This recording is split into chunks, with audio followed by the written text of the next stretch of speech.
So good morning everyone. This is the basic lecture about the this is static comparators are there here and the numerical as the relay and the numerical relay. Now uh, static comparators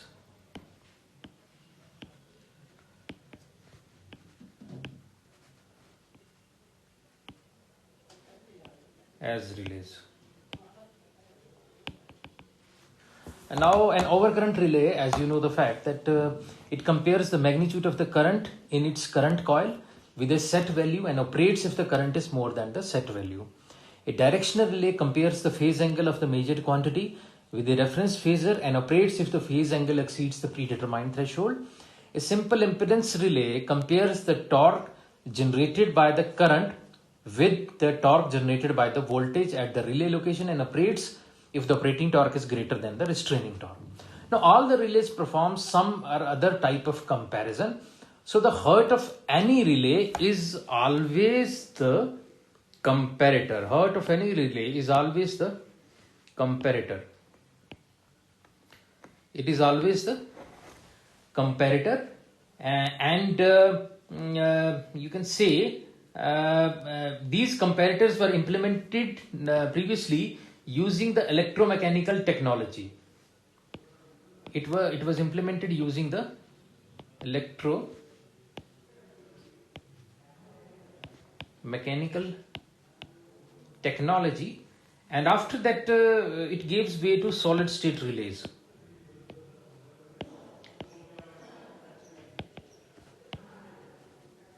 Now an alternative strategy to for the comparison is to perform the direct numerical computation.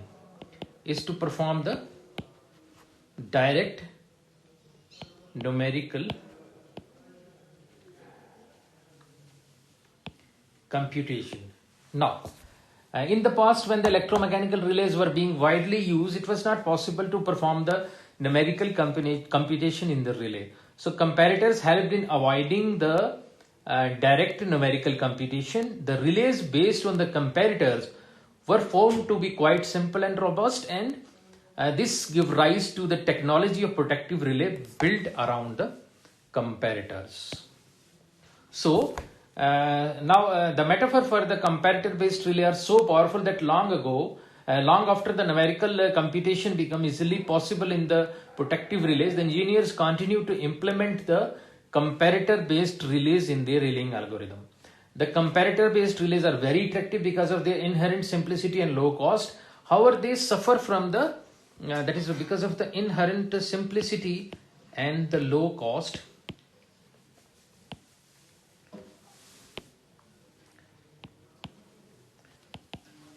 However, they suffer from the drawback that the fault cannot be precisely located. So, drawback is the fault cannot be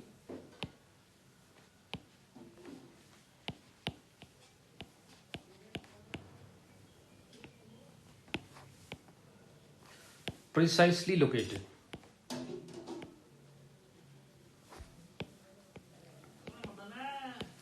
So, the comparators can be classified into amplitude, which is based on the comparison of amplitude and the comparison of the phase angle. So, amplitude comparison and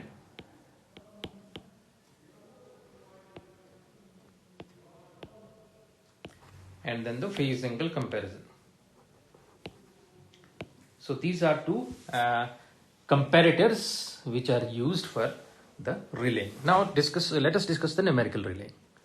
Now, numerical protection. Protective relays, which started out as meters with the contacts, it has undergone a tremendous evolution over the years. They were soon replaced by the electromechanical relays, which were sensitive and accurate when the vacuum tubes were there. So protecting engineers implemented relays using the vacuum tubes, and within a year of the invention of the transistor, its use in the protective relays was reported.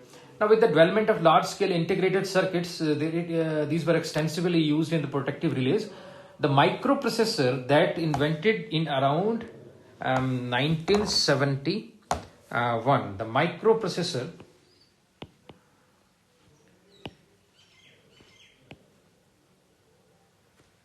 that was invented in around 1971.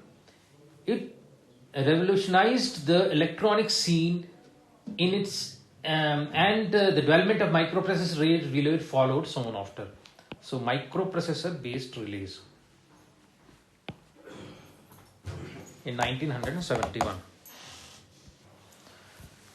Now, there is a shift takes place when we move on to the microprocessor based relay, which works on the numbers representing the instantaneous value of the signal. So the name numerical relay, other popular nomenclature which was used for this this type of relay is the. So other popular nomenclatures which were used was the digital relay, computer based relay, and microprocessor based relay. So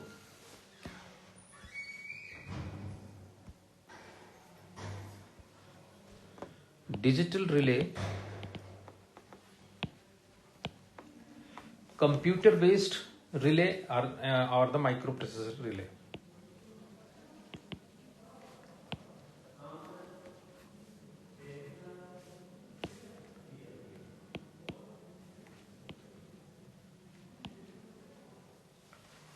So you can say that it depends upon the number. This type of relay depends upon the numbers representing the instantaneous value of the signal. So numbers, it depends upon the numbers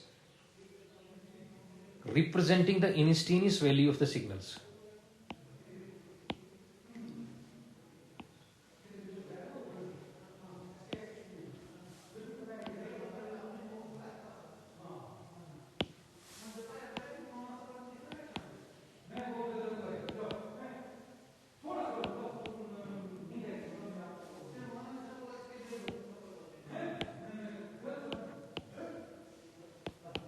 Represent the instantaneous value of the signal. So in numerical relays, if you see, there is an additional entity. Now in this numerical relays, there is an additional entity which is coming into picture, that is the software. So additional entity is the software. Now this which runs in background and which actually runs the relay. Now with the advent of the numerical relays, the emphasis has shifted from hardware to software. So hardware is more or less the same between any two relays. So what distinguishes one numerical relay from the other is the software.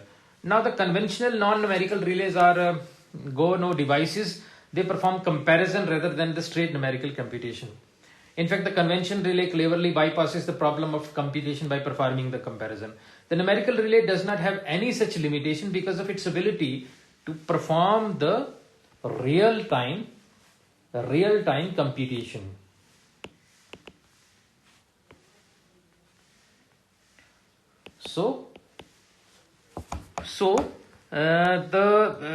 Actually this conventional relays, it forms the comparison. It performs the comparison. However, the numerical relay does not have any such limitation because of its ability to perform the real-time computation. So relay engineer need not merely implement the old relaying concepts, but they can devise entirely new computation-based concepts. Now modern numerical relays thus evolved from the torque balancing device to the programmable information processor. So the modern relay comes from the torque balancing device to programmable information processor.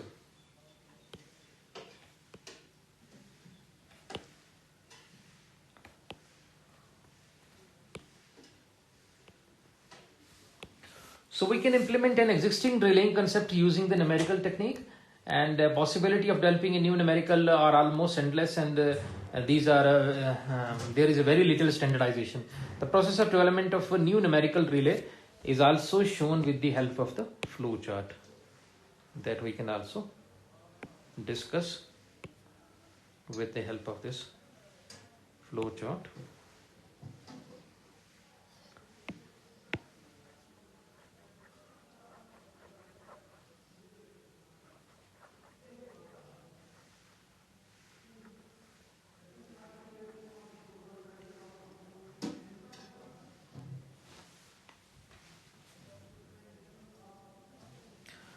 Now from this flow chart, we will have, if you see, state the relaying problem, mathematically modeling the relaying problem, write the algorithm, write the program, that is high level language, test with the simulated data. Now mathematically model the relaying, then run the simulation, test with the simulation data. It is data is coming from this. It is working okay. If no, then we again modify the algorithm. If yes, generate the machine code for the target microprocessor digital signal processor DSP. Download the numerical relay, test with the test inputs, working okay. If no, then in that very case write the program, again.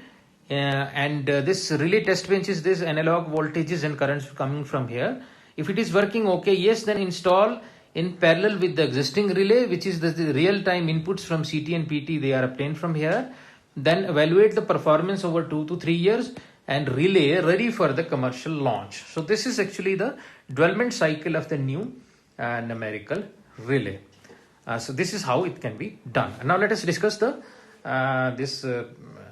block diagram of. Let us discuss this block diagram of this numerical relay. The figure here shows the block diagram of the numerical relay.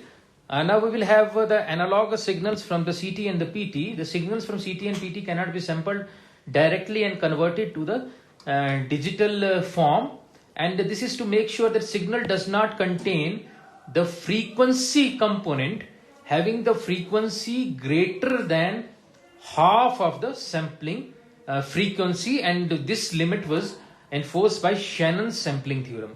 That is, to make sure that signal does not contain the frequency component having a frequency greater than the half of the sampling frequency, as per the Shannon's sampling theorem. Now the signals are first passed through the low pass filter, which has to be an analog type of filter, because digital processing and one only takes place after the frequency spectrum of the signal is properly shaped.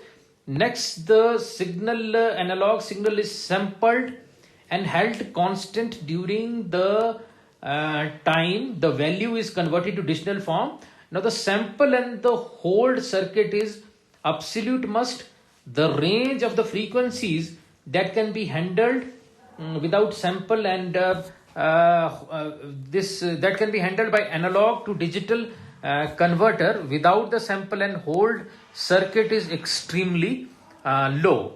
Now the sampled and hold value is passed through the analog and digital converter through the multiplexer so as to accommodate the large number of input signals.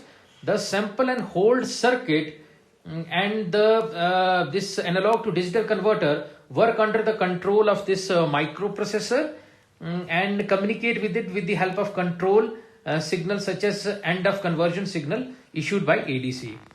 Now the ADC passes on the digital representation of the instantaneous value of the signal to the microprocessor via an output port as shown here. Via an output port, the output of ADC, analog to digital converter, it can be 4, 8, 12, 16 or 32 bit, wide or even wider.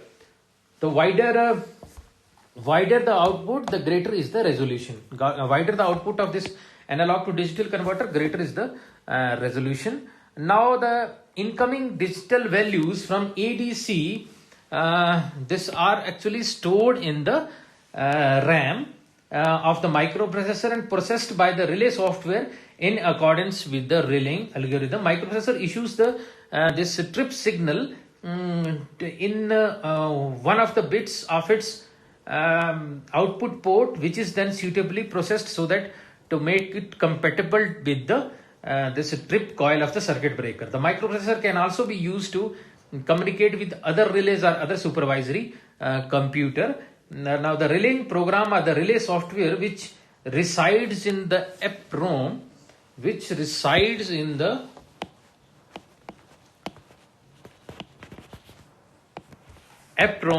can only be upgraded or modified by the this authorized personnel. So the new features and functionalities can be added to the existing relay by upgrading it. Now the numerical relay can be made to run a program which periodically performs a self-diagnostic test and issues an alarm signal if any discrepancy is noted in that. Other features like the watchdog timer can also be implemented, which issues an alarm if the microprocessor does not reset it periodically within the stipulated time of a few milliseconds. So this gives an increased user confidence and improves the reliability of the relay. Now for the analysis for the perfect relaying by using for the numerical relaying, we use the different theorems, like we will have to use the sampling theorem. Then we have to discuss the correlation with the reference wave. Then the Fourier analysis for the analog signals is also required, and for the discrete Fourier transform is also required in that.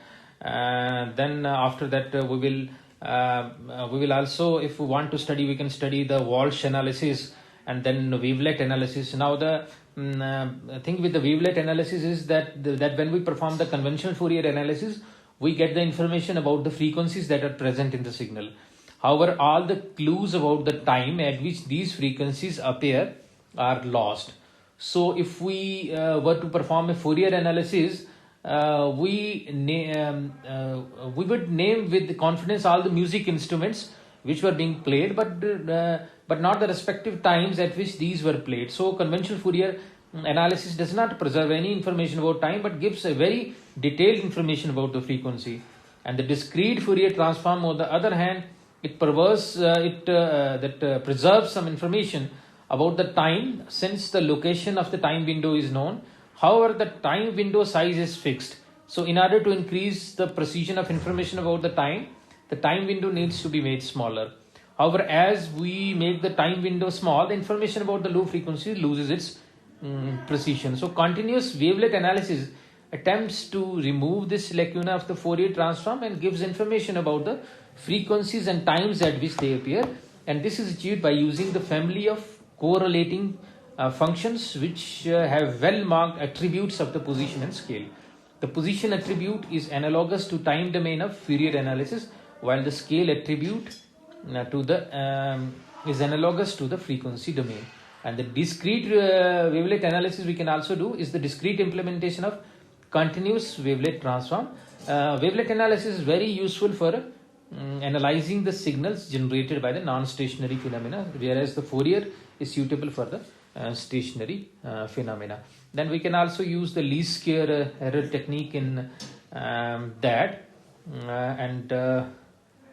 Finally, since filtering also required, so we can also study the low pass filter, then high pass filter, then finite impulse response filters, infinite impulse response filters, and then we can have a small overview of this numerical protection of the transformer. So as an example, if you see that this is the numerical protection of the this is a conceptual block diagram, numerical protection of the this transformer. So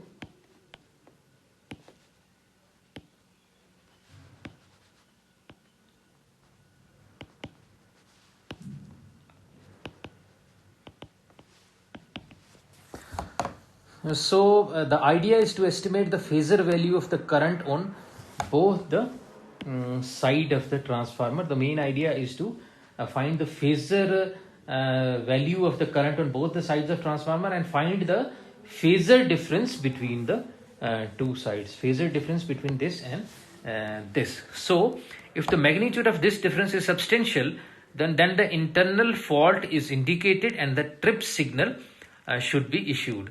The above is the description of a simple differential scheme, and all the reasons that prompt us to go to the percentage differential relay exist here.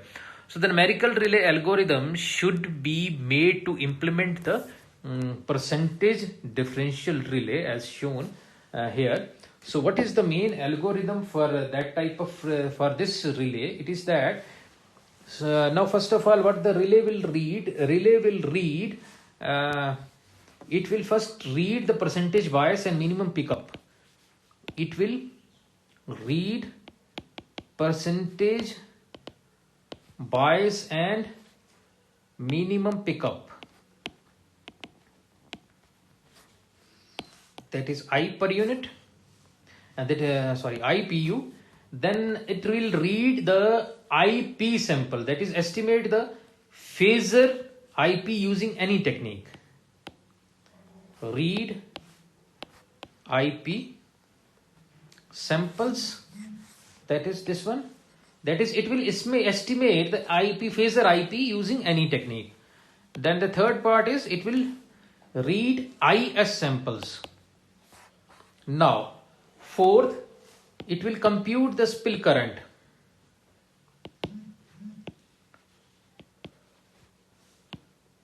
And the spill current in this case is IP minus IS. Then it will compute the circulating current, that is let it be IC. So the circulating current is IP plus IS divided by 2. And if this spill current is greater than BI circulating current plus IPU, then it will trip, else it will restrain. Then it will trip, else it will restrain, and B in this case is the percentage bias. So this is how this numerical relay can implement it by this algorithm. So this is how the numerical relay is very nowadays it is very easy type of relay. You can if you have the algorithm in mind, you can definitely implement it and use it. So this is about this chapter. So thank you very much for this lecture. Thanks.